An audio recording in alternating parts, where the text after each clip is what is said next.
Bom, sejam muito bem-vindos a mais um Papo com Docentes. Eu sou o professor Carlos Erdi, coordenador do curso. É um prazer estar com você aqui, aluno, em mais um programa, em mais um podcast, que conta aí para a sua carga horária, para o seu conhecimento.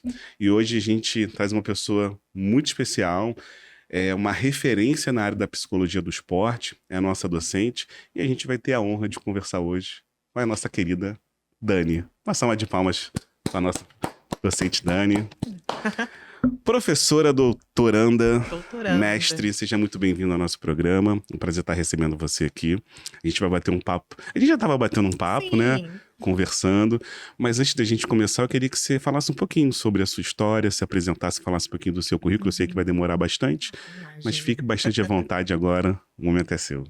Oi, alunos, boa tarde, bom dia, enfim, né? Eu já estou bem perdida no meu tempo, mas enfim, é um prazer enorme estar aqui com vocês. É uma satisfação muito grande poder compartilhar um pouco do meu conhecimento com vocês e ter a presença do professor Carlos, que é uma referência, é um gigante da educação física. Então, muito obrigada pela oportunidade, viu? Eu vou falar um pouquinho aqui da minha trajetória, né? Que eu acho não é tão extenso assim como você está dizendo, mas eu vou falar um pouquinho. Então, eu tenho na verdade, eu tenho já 18 anos de atuação no campo da psicologia do esporte. Eu me formei em 2008 na UFRJ, em psicologia, mas eu iniciei minha trajetória no esporte em 2007, com os estágios na categoria de base do Clube de Regatas do Flamengo. Então, eu inicio minha trajetória na psicologia do esporte como estagiária. Em 2007, na categoria sub-15, e nunca mais saí do esporte, né? É o que realmente me comove, é uma paixão muito grande.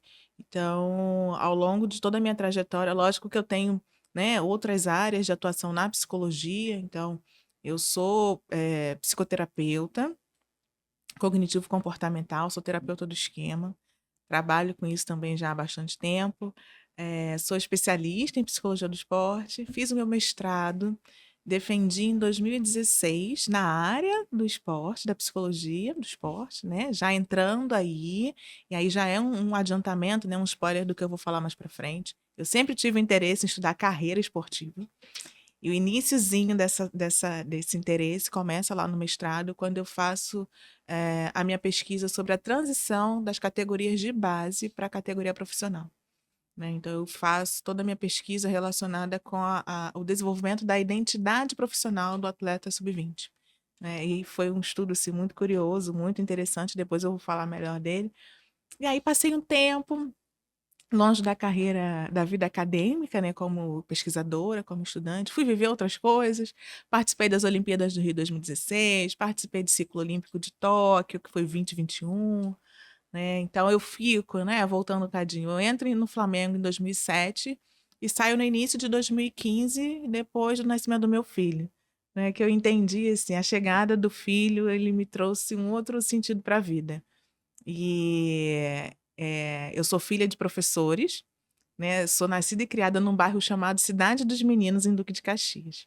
E a vida inteira eu fui cercada da rapaziada, né? Dos meninos. Era um orfanato só de meninos. Então, tanto meu pai quanto minha mãe trabalhavam lá. E assim, né? A psicologia explica certas coisas. Não à toa eu fui trabalhar com futebol, né? Com meninos também. E aí, quando o meu menino nasceu, eu falei assim: muito obrigada, rapaziada, por tudo, mas agora eu preciso me dedicar, né? Foram anos me dedicando a vocês, agora eu preciso me dedicar ao meu João Pedro.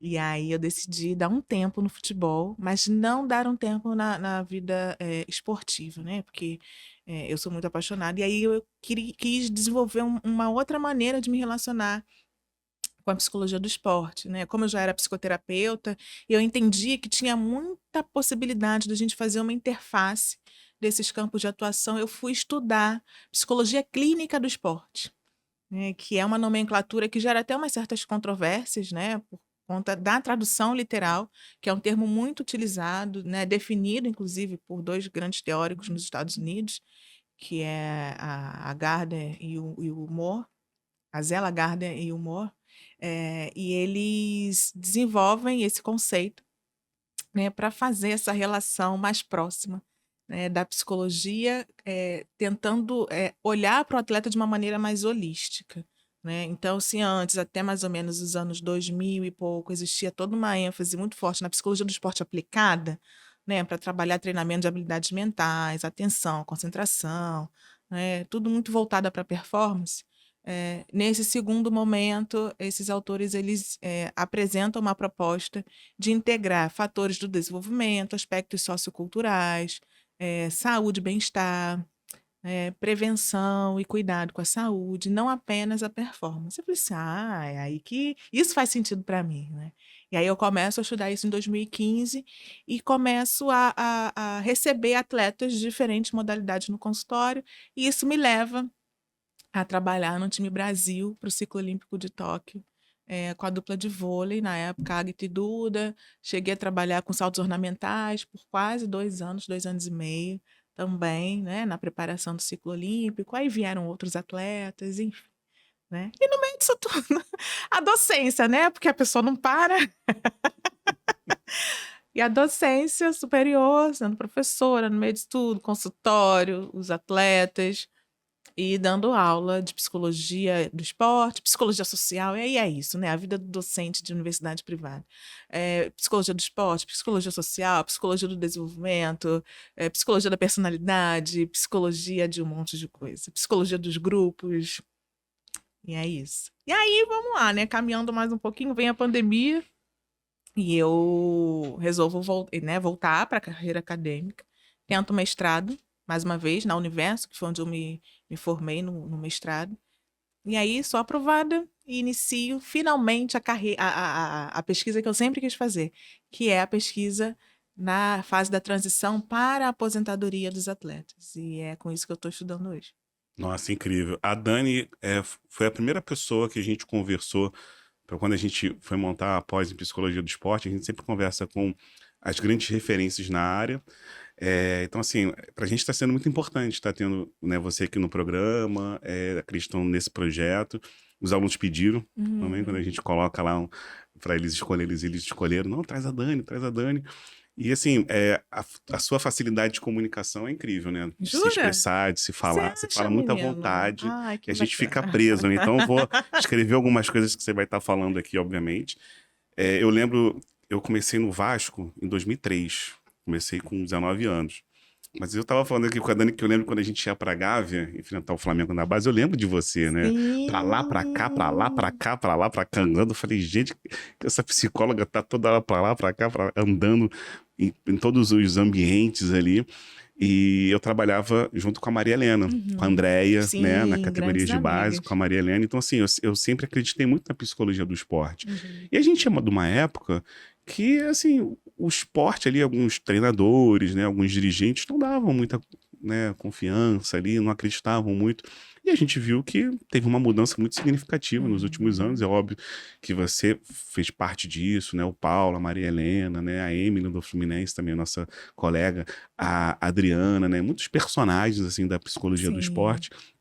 E como é que você vê hoje a psicologia do esporte atual para sua época? Ah, sim, tem muita diferença, né? Eu sinto assim que a minha geração já foi uma geração privilegiada, porque nós tivemos o campo aberto pelos pioneiros. Então, aqui no Rio de Janeiro, a figura do Paulo Ribeiro, da Maria Helena, da Teresa Fragelli, né? Eles foram pessoas muito importantes que, de fato, né, pegaram a foice e a enxada e foram abrindo caminho. Então, eu já faço parte de uma segunda geração e meia, né? Assim, depois de mim, teve a Adriana, o Eric, a Andrea. Eu acho que eu já sou a terceira geração de psicólogos do esporte. Então, eu já pego um campo um pouco melhor, né, com os departamentos já delimitados, com os profissionais já atuando, com mais de um profissional trabalhando nos clubes. Então, quando eu chego em 2007, eu já pego um cenário mais favorável, né? Mas ainda assim com muitas resistências, porque a tradição da formação em psicologia, né, isso é um ponto muito curioso na nossa formação. A psicologia do esporte ela é praticamente disciplina obrigatória nas faculdades de educação física, mas às vezes ela não é nem eletiva nas faculdades de psicologia. Então, formar profissionais de psicologia do esporte é muito difícil, né? Porque dentro da própria psicologia, embora ela seja uma especialidade reconhecida no sistema conselhos desde 2000, dos anos 2000, é, as universidades ainda não compreendem a psicologia do esporte como uma área extremamente importante para o desenvolvimento, né, do país. Se a gente pensar o psicólogo no ambiente escolar é importante, no ambiente hospitalar, então a gente também precisa dos psicólogos atuando com os atletas. Mas a gente não tem essa formação. Então, pensando por esse lado, né, a dificuldade de se encontrar profissionais capacitados, né, de alguma maneira limitava o acesso das pessoas, né, porque é um campo muito específico, você sabe disso. Né? Então, muitas vezes o que eu via, né, de dificuldade é que chegavam estagiários ou pessoas com interesse em seguir a área com uma formação muito da clínica.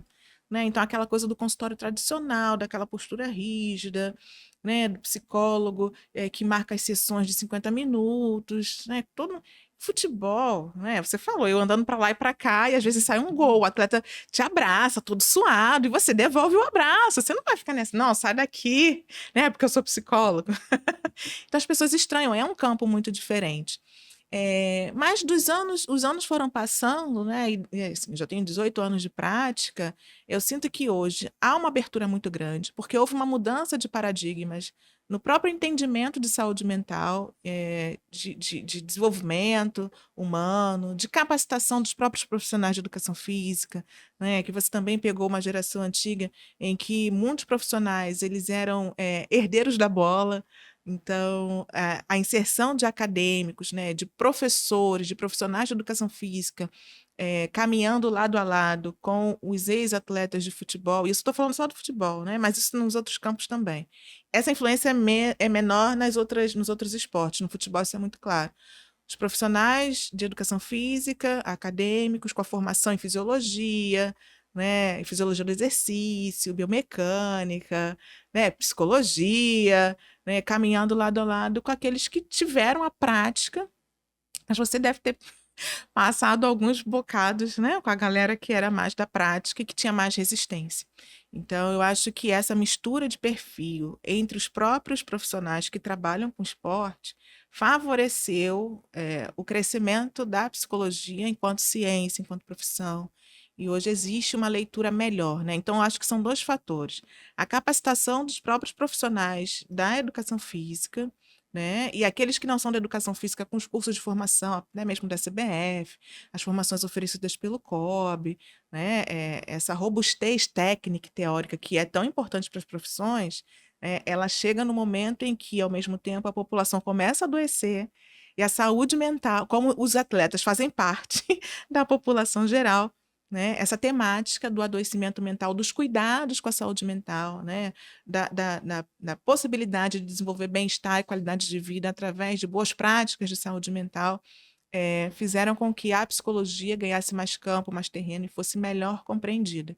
Então, antes dos profissionais do esporte aceitarem a psicologia, os próprios atletas passaram a demandar com muito mais intensidade. Eles procuram nos consultórios, fora dos consultórios, no espaço de treino, eles são muito sedentos de acompanhamento. A gente vê isso o tempo inteiro. Na minha época já era assim, né, quando eu iniciei, e hoje ainda mais.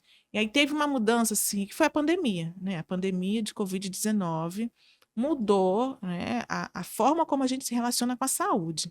Tanto que a prática de atividade física foi muito recomendada durante a pandemia. E aí eu digo pessoalmente, tá, gente, que assim, eu tomei isso como uma coisa importante na minha vida. Hoje eu não abro mão, dei uma pausa porque eu engravidei do segundo filho, aí ficou tudo muito caótico, mas eu falei assim, não, eu preciso voltar a me exercitar para melhorar, para liberar endorfina, para eu me sentir bem, para oxigenar meu cérebro. O shape me acompanha no meio do caminho. Né? Assim, vamos lá, né? Não tô com essa de bumbum na nuca nem nada. Se vier, será muito bem-vindo, mas não é o meu objetivo principal. Porque eu já, né, tô envelhecendo, então eu quero ter autonomia para pegar as coisas, né? Levantar, pegar um pote de açúcar, se tiver neto, segurar meus netos, é isso que eu tô pretendendo com as minhas atividades. Né? Mas como eu sou uma mulher de alta performance, eu já estou aqui vislumbrando participar de maratona aquática, porque assim, eu Nossa. não tenho juízo. Né? Mas tudo bem, isso é uma outra coisa. E teve o evento, né? Simone Biles nas Olimpíadas de Tóquio 2021, quando ela, a atleta que tem a maior esperança de medalha de todas as modalidades, a atleta que recebeu mais patrocínio, que era o grande fenômeno das Olimpíadas, diz assim: eu não vou competir porque eu não estou bem, eu preciso parar para rever algumas coisas. E assim, depois da Simone Biles, a psicologia, a saúde mental, os cuidados com a saúde de uma maneira geral passaram a ser vistos de uma outra forma. Então, eu acho que esses dois movimentos, né, favoreceram a maneira como a psicologia ela é lida, como ela é compreendida e como ela é procurada. Uau, tem muita coisa para te perguntar. Eu vou seguir o script. Antes, o pessoal que está assistindo a gente está ao vivo no canal do YouTube do curso de pós. Esse vídeo vai ficar completo, depois ele fica não listado, obviamente. Então, só quem está ao vivo, a gente manda sempre o link, né, para os nossos alunos. Se você estiver assistindo ao vivo, quiser mandar uma pergunta, a gente consegue fazer a pergunta aqui no programa. E depois esse vídeo ele vai, né, editado lá para a plataforma do aluno, e no canal do YouTube ficam só 30 minutos disponíveis para todo mundo que quiser assistir também esse programa, tá bom? Bom, deixa eu olhar aqui um script, seguir aqui o script, senão eu vou começar a fazer perguntas atrás de E eu não perguntas. paro de falar, né? Porque eu não paro de falar. Não, mas a ideia é a gente até quebrar um pouquinho dos paradigmas que o pessoal costuma, né, falar sobre o esporte, sobre... Você falou, por exemplo, eu tive a disciplina de educação física, no curso de educação física na época de graduação em psicologia do esporte, mas nas graduações, nos currículos atuais, a gente percebe que não há mais essa Que disciplina pena. como antes. Assim como a nutrição esportiva também não tem como antes, né? Você tem, por exemplo, antigamente a gente tinha basquete, vôlei, handebol. Hoje não tem mais isso. Hoje são modalidades coletivas. Isso é uma tendência de praticamente todas as universidades na graduação. Ai, que Isso é pena. muito ruim no sentido Nossa. de preparar o aluno para uma realidade que ele possa vir a trabalhar. Na maioria das vezes ele procura um curso de pós-graduação para se Sim, especializar, complementar. né? Mas eu sou de uma época que eu, atuando como fisiologista nas categorias de base, eu acreditava muito na psicologia do esporte porque a gente trabalhava ali com a ciência. E eu ficava confuso em olhar aquele dirigente ou aquele treinador criticando ali o psicólogo. Eu não acredito em psicologia, isso não serve para nada. E eu falava, pô, não é possível que eu tô escutando isso. Então, quando eu vejo você falando de toda essa estrutura, né, do que aconteceu nos últimos anos, eu fico feliz. Mas assim, quando você pensa no futuro, daqui a 10, 15, 20 anos, você já parou para pensar como é que estaremos nesse sentido com relação ao esporte, o exercício e a psicologia? Isso é uma boa pergunta, né? Para a gente avaliar. Assim. Eu acredito que é um movimento de crescimento, né? Na direção de uma busca por felicidade, por bem-estar.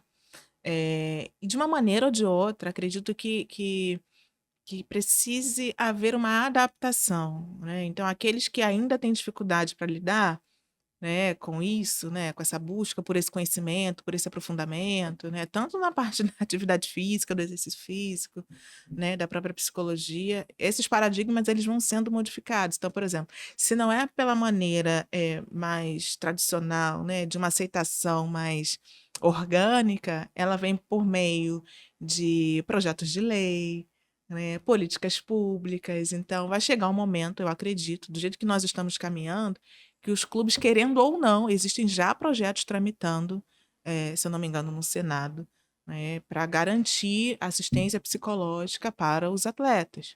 Como isso vai funcionar? Não sei. Né, mas, de alguma maneira, a gente precisa alinhar. Assim como, por exemplo, tem a discussão agora da NR1, né, para avaliar os riscos psicossociais no ambiente de trabalho. E as empresas estão aqui, meu Deus do céu, e agora a gente tem que contratar psicólogo. Então, acredito que isso também chegue nas organizações esportivas, né? E a psicologia ela vai seguindo nessa tendência. Agora, existe um risco muito grande, né, Erdi? Nós somos cientistas. Né? Eu digo aqui, você é um dos cientistas assim, que eu respeito muito, a gente valoriza muito a ciência. Vocês, alunos, estão aqui com um professor brilhante, né, com várias referências. Existem muitos charlatões, né, e oportunistas de plantão querendo pegar uma fatia do bolo. Então, é muito importante que a gente forneça, continue fornecendo qualificação, né, formação de qualidade, porque as pessoas entenderam que saúde mental é o tema, né, do século XXI, pelo menos por enquanto, nos próximos anos.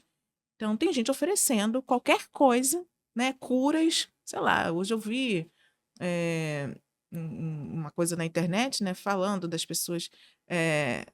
Na verdade, não vou nem dar esse exemplo. Semana passada, os alunos chegaram indignados para mim lá na universidade, com um panfleto, né, de um pessoal de uma religião lá específica, oferecendo cura para depressão. Poxa, é muita audácia, né? Muita ousadia estar na porta de uma instituição de ensino, né, científica e tal, e oferecer cura como cura espiritual, não que, que eu seja, que eu não acredite, né, que eu tenha as minhas crenças pessoais, tá? Mas não é um espaço para isso. Né? Você não pode prometer cura para algo que é cientificamente comprovado, que tem toda uma relação. É um problema de saúde. Então, se a gente pensa em saúde de uma maneira holística, ok, a gente investir na fé, cada um dentro das suas crenças, mas tem muita gente que oferece qualquer coisa e as pessoas estão desesperadas. Então, a onda dos coaches, na época, no início dos anos 2000, aí, no meio dos anos 2000, 2010, assim, foi uma febre e um desespero para gente que é cientista, né? Porque informações rasas, cursos de finais de semana e as pessoas oferecendo assim, eu garanto que, né? Então a gente vive hoje num momento em que as pessoas prometem tudo nas redes sociais, né? Ficar em riqueza fácil, cura de problemas de saúde através, sabe-se lá do quê. Então, é algo que me preocupa, embora eu veja com bons olhos a evolução, o desenvolvimento da psicologia, do investimento na saúde. Poxa, é só você observar a quantidade de pessoas que têm praticado corrida de rua, né? Que tem. Eu falei desse lance de maratona aquática, né? Então, assim, não é à toa, é porque eu tenho visto que pessoas como eu, comuns, que não são atletas de alto rendimento, podem sim disputar uma prova, né? Ganhar uma medalhinha simbólica, né? Fazer ali uma travessia ali curtinha, né? De 1 quilômetro, se eu aguentar, né? Para os atletas de altíssimo rendimento, que eles fiquem com as provas longas. Mas é algo acessível, né? É mais acessível. Então, eu vejo isso com bons olhos, mas também me preocupo com um tanto de pessoas oportunistas que querem surfar nessa onda sem o devido preparo. E aí as pessoas que não sabem disso acabam sendo as principais vítimas, porque elas estão desesperadas, elas não sabem diferenciar quem é o profissional qualificado e quem não é, e elas entregam ali as suas histórias de vida, seu sofrimento para alguém que pode piorar o quadro, né? Você falou, por exemplo, da natação de águas abertas. A gente tem um curso aqui em natação e atividades aquáticas, né? E o professor Roberto, ele fala muito sobre isso, né? Porque imagina aquela pessoa que está no domingo à noite, né, olhando de repente ali para o Fantástico, assistindo alguma reportagem, e ela, do nada, ela fala assim: amanhã eu vou começar a fazer musculação, academia, vou nadar, Isso. eu vou me exercitar. Só que a pessoa, ela vem de uma fragilidade muito grande de conhecer o corpo. Uhum. O brasileiro não conhece o corpo dele. Por quê? Porque, primeiro, ele não teve educação física na escola. A educação física que a gente tem na escola não é o que as principais sociedades no mundo direcionam, né? Elas dizem, por exemplo, a OMS, o American Heart Association, o American College, diz que o jovem, a criança, precisa realizar atividade física de segunda a sexta, 5 vezes por semana.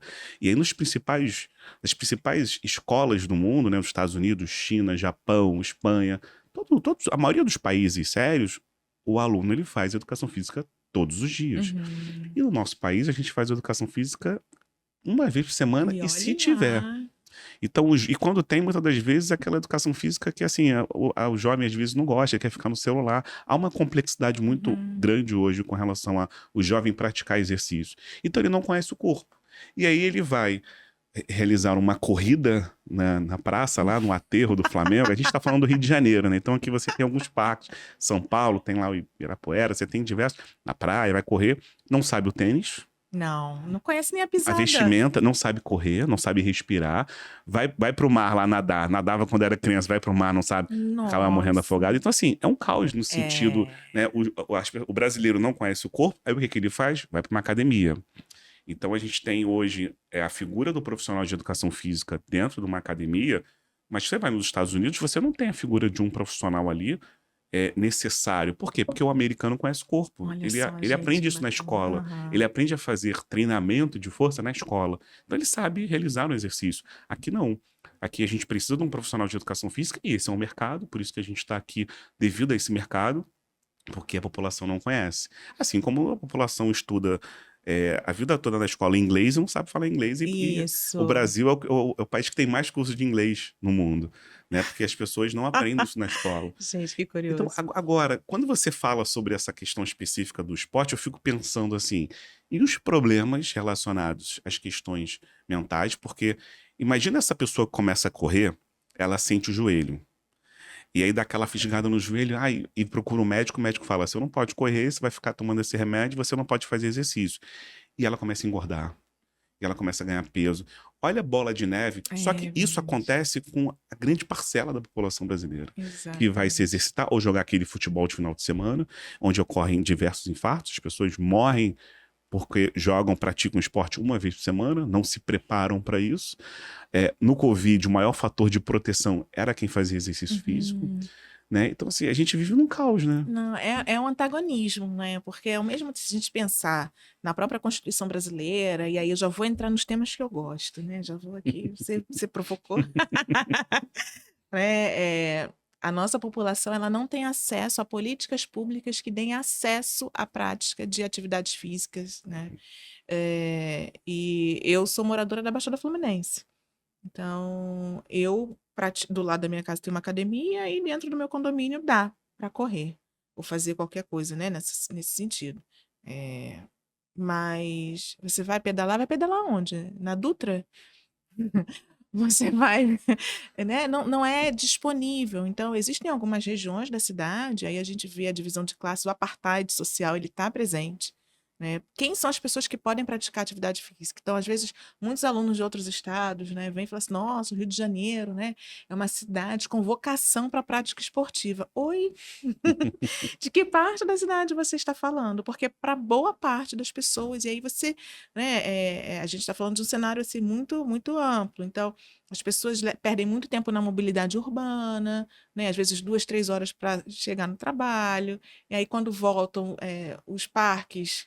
Quando tem parques, já estão com a iluminação precária, aparelhos desgastados e tudo mais, então, Violência. violência. Então, tem muitos fatores que interferem nessa prática, né? Eu digo assim que a minha experiência, eu aprendi muito trabalhando com esporte. Então, todos os colegas, né? Eu sempre perguntei muito, sempre fui muito próxima dos preparadores físicos, dos técnicos, da nutricionista. Eu lembro que foi um choque, gente. Eu vou contar uma coisa assim para vocês, né? Eu não tenho vergonha não, porque não tem problema, já passou. Mas eu lembro que eu estava na base ainda, né? Aí lá na Gávea tinha um ônibus, tipo um ônibus sacolão. A gente chamava de 30, né? Era um ônibus branquinho. Eu sou dessa época, gente. E aí eu ia pra Gávea cedão, tipo 6h30. O ônibus saía 7 horas cravado. E aí o ônibus ia em direção à Vargem Grande com um roupeiro, com os atletas e alguns profissionais que iam também. Né? E aí num dia desses eu entrei, né? Eu peguei um ônibus, trem, sei lá. Comprei um goiabinha e um guaravita no meio do caminho, porque eu acordava muito cedo. E aí eu tinha, sei lá, uns 23 anos. Eu sentei do lado da estagiária de nutrição e ela, né, chegou toda tímida. Eu falei assim: oi, tudo bem? Não sei o quê. Aí eu falei assim: ó, tô com fome, vou comer um lanchinho aqui, 7 horas da manhã. Aí abri aquele pacotinho de goiabinha. Aí eu falei assim: você quer? Ela: não, não, obrigada. Eu falei assim: come, menina, tá tão cedo, come, daqui pra lá é longe e tal. Aqui um guaravita. Erdi, eu ofereci goiabinha e guaravita para nutricionista às 7 horas da manhã, né? Porque eu não tinha a menor noção de organização alimentar. Eu não fazia ideia, né, do que era aquilo. Depois eu falei assim, meu Deus, gente, como? Né? Como eu fui oferecer aquilo? E aí, essa trajetória, né, de ter contato, entender o que é um carboidrato, o que é um déficit calórico, como fazer a composição dos pratos, o que é importante para evitar a hipoglicemia. Gente, eu fui aprendendo isso no caminho, né? Quais são os alimentos importantes para aumentar a energia e tal, convivendo com os profissionais. Então, eu tive acesso a uma informação, a várias informações sobre exercício, sobre atividade física, sobre alimentação, sobre fisiologia, porque eu estava inserida no ambiente em que isso era importante. Agora, a maioria das pessoas não faz a menor ideia do que é isso. Né? Então, eu acho que, de alguma maneira, a gente precisa, né, quanto sociedade, investir nesse conhecimento e disponibilizar o acesso da população, porque fala assim, é importante fazer exercício, você simplesmente pega qualquer tênis e vai, né? Isso pode ser prejudicial. E tudo na vida tem vantagem e desvantagem, né? Eu falo muito isso na parte de cursos. Quero fazer um curso presencial. A Uhum. vantagem é o seu contato. Você vai olhar no É. olho do professor, do colega, você vai ter ali seu network, seu relacionamento. A desvantagem é que às vezes é o percurso que você tem que ir, seu investimento. E um curso online, você tem vantagens, que é Uhum. justamente sobre isso. Às vezes você está em casa, assistindo no conforto da sua casa, você às vezes está longe, você, né, tem Uhum. acesso. A desvantagem é que você perde Uhum. essa relação. O que a gente costuma fazer muito no curso de pós é um curso à distância, mas a gente não tem distância. Uhum. Então, assim, vantagens e desvantagens a gente vai encontrar sempre em qualquer aspecto. E quando, né, você fala, por exemplo, da questão do início de um trabalho, trabalhar numa empresa, eu não vou dizer assim um clube grande, né, mas trabalhar numa empresa onde você tem um aprendizado de fato, né, com bons profissionais, faz muita diferença para sua Muito, carreira, né? Porque muito. você falando do Flamengo, eu trabalhei no Vasco, né, que são clubes grandes, assim, Uhum. que tem uma repercussão nacional, onde Uhum. todo mundo conhece as pessoas. Você chega num elevador, as pessoas falam de futebol. Por Uhum. mais que eu não sou do futebol, assim, eu joguei basquete. Sim. E quando fui pro Vasco, eu queria trabalhar com basquete. E de repente eu tô vendo aquelas crianças no vestiário de chuteira. Eu falo, ué, gente, mas não era basquete? E eu não queria trabalhar com futebol. Aham. Tentei jogar futebol com os meus 11 anos, né? Eu lembro de um jogo, eu com 11 anos, jogando lá em Friburgo, e o jogo tava 0-0. De repente a bola sobrou, eu chutei a bola, não sei como, chutei a grama, a bola foi um gol. Falei, gente, foi gol, não sei nem comemorar. Depois eu voltei, fiz um gol contra, o jogo ficou 1-1. Falei, não quero jogar isso nunca mais, e fui pro Aham. basquete. Depois eu Sim. voltei pro futebol, fiquei 15 anos trabalhando com futebol. Mas aí a gente repara como o futebol é o esporte de fato profissional no país, principalmente o futebol profissional, não no nosso tempo, que era o futebol amador, Uhum. onde o café da manhã era pão com manteiga, café preto para Suco os de alunos, groselha. né? Suco de groselha. O ônibus era aquele ônibus, né, que a gente brincava, né, cata corno lá, que o pessoal É. brincava na rua, era igualzinho aquele ônibus Aham. velho, que era assim, Que uma situação. E pra gente quebrava, era uma coisa gente. normal, onde É. modulou a gente, onde fez a gente, né, ter um entendimento do que era o esporte. Os atletas também achavam aquilo normal. Hoje não, hoje profissionalizou, hoje tem uma estrutura. É muito diferente, né? Só que quando eu vejo assim, você tá falando de uma empresa, né, que a gente teve a oportunidade de trabalhar, que no seu caso foi o Flamengo, no meu caso foi o Vasco, eu fico pensando assim, como é importante ter essas oportunidades. Nossa, E muito. aí que as pessoas precisam se envolver nos eventos, nos congressos, fazer os cursos, Sempre. conhecer as pessoas, porque, por exemplo, a entrada numa empresa dessa para fazer estágio, seja um estágio como graduação, como pós-graduação, vai vir através de network, né? A Uhum. gente fez um processo seletivo uma vez no clube, que foram 2.000 inscrições de estagiários. Eu lembro que dava fila em volta de São Januário, as pessoas achavam que era venda de ingressos.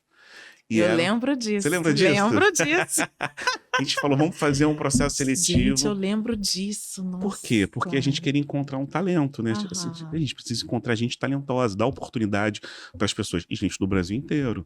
Eu lembro que chegava gente, o que tinha de pedido, mas o que tinha de pedido. Uhum. E eu pensava assim, poxa, eu comecei do estágio, eu valorizo muito isso, né? De você ter Sim. oportunidade. Vai entrar quem merece. Não vou aceitar pedido. Aham. Eu era o responsável por isso. Então, assim, o que eu falava para minha secretária? Recebo o pedido, não fale nada, recebi e vamos ver. Porque em alguns momentos a gente tinha gente que desistia e eu olhava muito aquela pessoa que insistia. Por exemplo, olha, eu não passei no processo, mas eu quero uma oportunidade. Me procura daqui a 3 meses. A Esse pessoa é o ficava em cima, a diferencial. pessoa Ó, ficava em presta cima, atenção. a pessoa ficava em cima. Uma hora eu falava, tá bom. E eu lembro que a gente tinha lá uma vaga e veio um pedido muito forte, que foi o pedido do presidente do clube. Eu falei assim, cara, isso não tem o que fazer, né? Porque é ele que paga. Aí sabe o que eu fazia? Botava mais uma vaga. Então não Aham. tirava de quem Sim, e atendia, justo. porque até era uma questão, É. enfim. Então, assim, muita gente querendo ter oportunidade, né? Mas oportunidades são para poucos, nem todo mundo consegue. E no futebol, por ser um clube. A gente tem 20 clubes da Série A, 20 clubes da Série B, mas a maioria dos clubes não conseguem ter um calendário até o final do ano Não. e uma condição financeira de investir numa comissão técnica com nutricionista, com psicólogo, com fisiologista. A realidade do futebol são 700 clubes no Isso Brasil aí. e a maioria, né, clubes É meio, amadores. meio período não, meio, como fala, Calendário né? curto Calendário ali para aquela curto, competição, temporada. com um valor financeiro já da federação para um time montado. Essa é a realidade. Isso. Diferente de outros países que começa o esporte na escola e tal. E assim, aí você se inseriu nesse meio. você ficou trabalhando nesse meio, você também foi para outros esportes.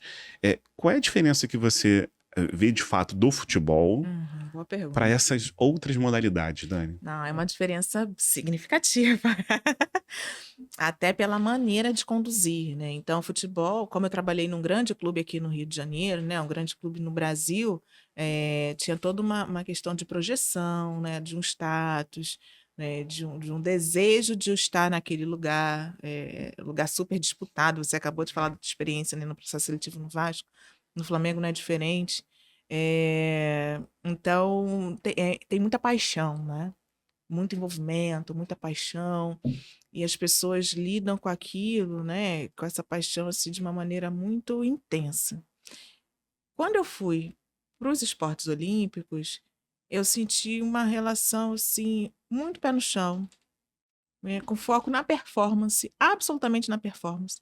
E a paixão, ela acontece, ela existe, mas numa intensidade diferente, porque o atleta de modalidades olímpicas, ele não tem o glamour, salvo algumas, né, algumas modalidades, mas ele não tem o glamour do futebol, ele não tem essa relação de identificação nacional, né, que as pessoas vestem a camisa do clube e vão para os estádios torcerem e tal.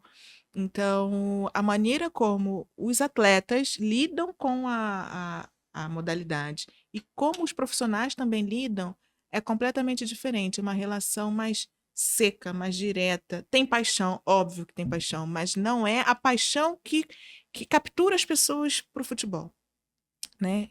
Isso, inclusive, entre os atletas, isso, inclusive, entre as profissões, as comissões técnicas. No futebol se trabalha muito, né? Se trabalha muito. É, nas modalidades também, nas modalidades olímpicas também. A grande questão é que os holofotes não estão neles, então eles trabalham verdadeiramente para aquele propósito. Então é para conquistar uma vaga, é para melhorar o índice. Os atletas, eles são muito, muito, muito comprometidos, porque eles dependem daquele índice para receber o Bolsa Atleta. Então, enquanto os jogadores, né, de futebol, ainda na base, eles já têm os contratos, né, eles assinam um contrato, contrato de 2 anos, 3 anos, tudo mais. O atleta ele precisa participar anualmente dos editais do Bolsa Atleta e garantir os índices para que ele receba aquele valor. Então, por exemplo, tem o Bolsa Atleta Nacional, que é um valor X. Né? Se eu não me engano, hoje deve estar na faixa aí dos 1.400, R$ 1.500. Né? O atleta que disputa competições nacionais. Se ele é um atleta que disputa competição internacional, um sul-americano, esse valor sobe um pouco. Né? Se ele disputa campeonato mundial, é um outro valor. E tem o teto, que é o Bolsa Pódio, de atletas que disputam Olimpíadas, né, que medalharam, ou que, enfim, e aí chega ao teto de, não, acho que é 16, R$ 17.000. Se a gente pega, né, tem atletas da base hoje que ganham esse valor, né, 16, R$ 17.000. E esse é um teto, por exemplo, de atletas olímpicos que ganham medalha. Por aí você já percebe a diferença. Né? Então, quem está nas modalidades olímpicas, assim, rói osso mesmo. E valoriza cada minuto que você está ali. Eu não estou aqui falando que todos os atletas são assim. Mas a minha percepção, né, de todos com quem eu trabalhei, né, de estar nesse cenário, de, por exemplo, trabalhei aqui pertinho no time Brasil, né, e eu vi tanto as modalidades que eu atendia quanto em outras. A hora do treino, o técnico não precisa pedir. Não tem aquela coisa de migué, de dar aquela corridinha. Assim, eles sabem que né, eu trabalhei numa equipe muito profissional, que foi o vôlei de praia. E elas davam a vida no treino, não tinha essa de perder tempo. Né? Quando eu marcava as sessões, o jogador de futebol, quando está no meu consultório, ele falta direto. Então, eu preciso até organizar no meu calendário, na minha agenda, quantos atletas de futebol eu vou colocar, para não bagunçar a minha agenda. Isso é uma realidade, né? Porque, eu esqueci, Dani. Ai, pô, foi mal, eu tive jogo, não sei o quê. E o nosso combinado desde o início é assim: olha, se você precisar, eu tenho uma flexibilidade, óbvio, porque o calendário muda mesmo. O treino ia ser de manhã, agora vai ser à tarde. Eu tenho essa compreensão porque eu sou do meio, né? Mas eles esquecem, eles são displicentes, porque tem sempre alguém tutelando, né? Tem sempre alguém dizendo assim: olha aqui é o QTS. Olha, você tem que estar em tal hora, em tal lugar, você tem que fazer tal coisa. Né? No futebol tem essa coisa da tutela do atleta, ele tem pouca autonomia para fazer as coisas. Sempre tem alguém que, muitas vezes, eu observo que disputa, inclusive, para fazer pelo atleta. E nos esportes olímpicos ele pega o BRT, ele sabe o horário dele, ele que faz o investimento dele na psicóloga por fora, ele que paga a nutricionista, porque o salário de R$ 1.500 do Bolsa Atleta não dá conta. Então, às vezes, é um patrocínio, é um acordo que ele faz e tal, e aí ele consegue. Então, ele valoriza muito mais. Essa é a minha percepção, tá? Valoriza muito mais o trabalho da equipe interdisciplinar do que o jogador de futebol que está ali, né? Ele indo ou não indo, o profissional vai estar ali do lado dele e tal. O olímpico não.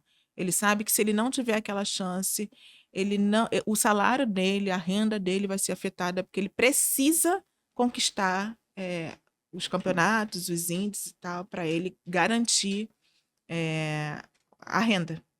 Isso é um fator muito interessante. Ó, a gente tá chegando naquela parte de deixar agora para os alunos. Então você que está aí ao vivo no YouTube, pode continuar mandando as suas perguntas. Eu já vi que tem gente aqui online que a gente vai ler aqui ao vivo. Agora a gente vai deixar só para os nossos alunos. Então se você quiser conhecer um pouquinho do curso de pós, está na descrição aqui o nosso site. Vou deixar também o Instagram da Dani lá disponível, tá? Para que você possa entrar em contato com ela. E é isso, tá bom? E agora a gente fica aqui para os nossos alunos. Um abraço. Quer cursar uma pós em Psicologia do Esporte e do Exercício com o melhor corpo docente e a melhor estrutura do ensino digital? Chegou o seu momento! Reconhecida pelo MEC com aulas ao vivo e gravadas, nossa pós conta com um corpo docente renomado no mundo esportivo, trazendo uma metodologia inovadora que une teoria e prática para um aprendizado completo. Tudo na palma da sua mão. Acesse as aulas pelo nosso aplicativo exclusivo estilo Netflix. Baixe os conteúdos e estude no seu ritmo. Além disso, aproveite podcasts, mentorias e materiais exclusivos para aprofundar ainda mais seu conhecimento. E tem mais! Matrícula grátis para quem fechar hoje e seu kit acadêmico entregue no conforto da sua casa. Invista no seu futuro com o melhor curso do país. Vem pra pós com Cursos de Pós!